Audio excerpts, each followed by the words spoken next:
Si po të ketë përgjigje, vazhdo në telenovela. Si të bësh ti, a e do, as e do. Na jep një mundësi të bëjmë pyetjat.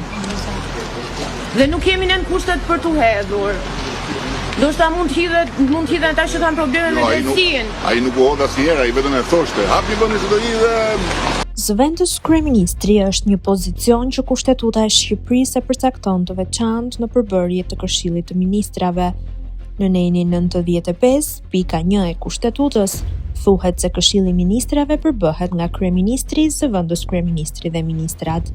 Ka zëra të orëve të fundit në media që citojnë këtë nen për të thënë se qeveria nuk mund të qëndrojë në këmbë pa postin e zëvendës kryeministrit. Këta zëra shtojnë se kjo është arsyeja pse Balluku është mbyllur prej të paktën 4-5 orësh në zyrën e Ramës, ku është parë të futet dhe ish ministri i drejtësisë Manja. Interpretimi nuk është i saktë në thelb, edhe pse teksti i nenit 95/1 mund të duket sikur e mbështet atë.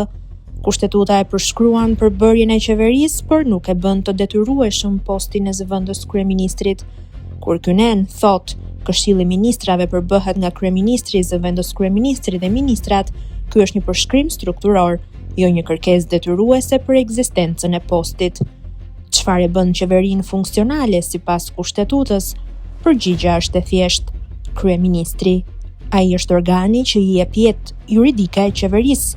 Ministrat janë të domosdoshëm për të drejtuar dikasterët. Posti i zëvendës kryeministrit është opsional dhe varet nga vendimi i kryeministrit. Shkrimin e plot mund ta lexoni te Gazeta Dita.